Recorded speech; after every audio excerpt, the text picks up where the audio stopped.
今天的问题是第1526题，所谓的 minimum number of increments on subarrays to form a target array，它是被标示为 hard 困难的问题其实实际上并不困难。题目大意是说，它给你一个 array 叫 target， 然后它同时你有一个 array initial， 那这个 initial 呢，它的 size 跟 target 是一样，那一开始全部都是0。好，那一个 operation 呢，是代表你可以选择任何的 subarray在这 initial 每一个 increment 呢都加1，那它要你返回答案是operation 的最少的次数使得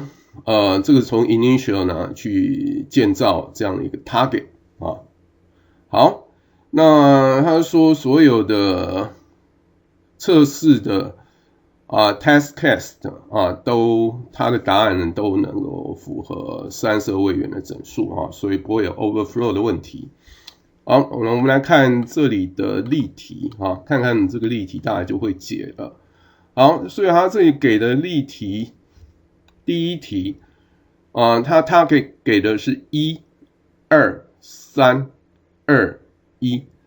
所以原则上它这里是怎么建构呢？你当然是从一开始全部都是0。好，重点是你这个第0个是1，所以一开始全部都加1都没有问题嘛。好，然后再来呢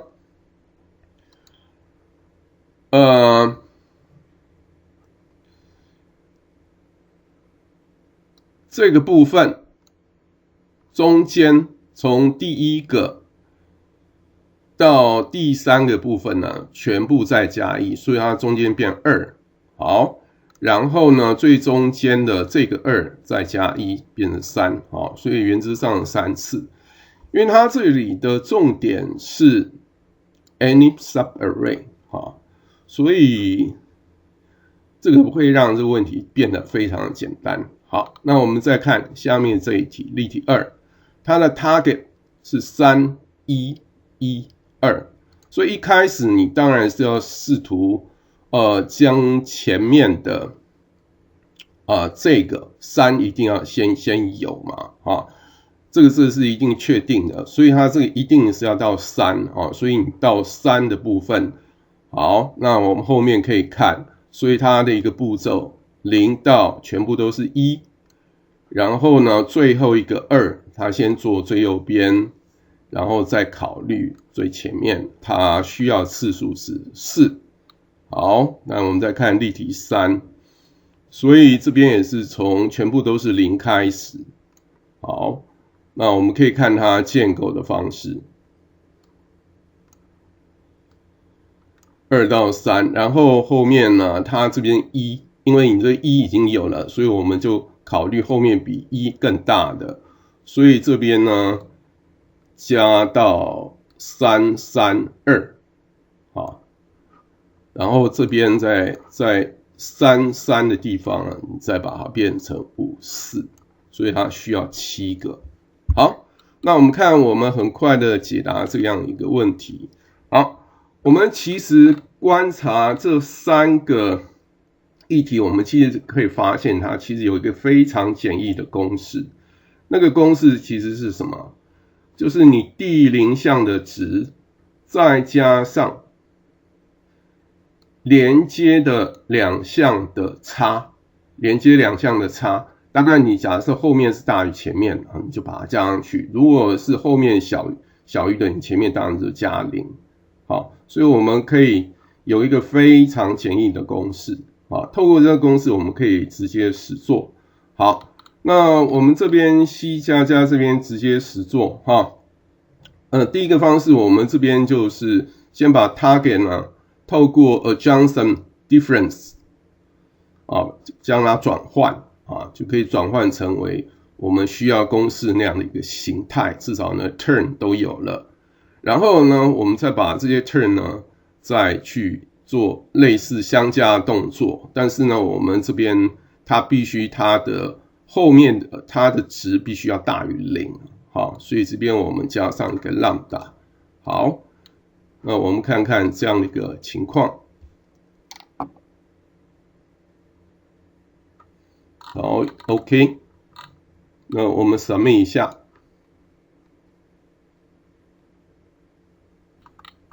好，那我们其实可以用更简单的方式啊，就是其实一个回圈就好了。所以我们这边设 int，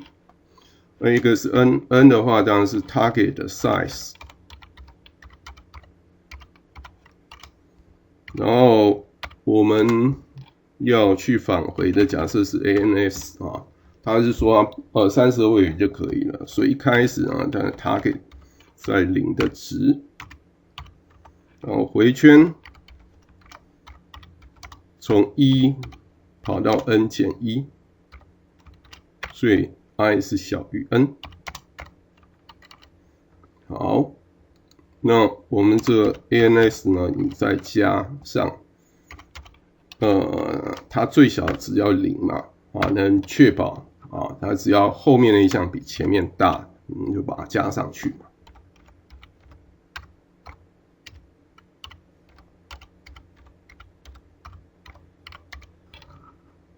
好，然后再来 return ans。所以我们很快的应该就解出来了。我们 run 一次，然后3个 case 都正确。那我们 submit 一次，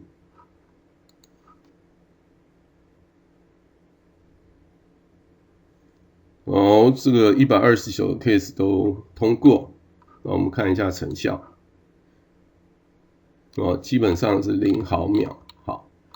那我们其实可以观察其他的可能的一个解法啊，比方说是Python 3的解法啊 ，Python 3的解法我们这边就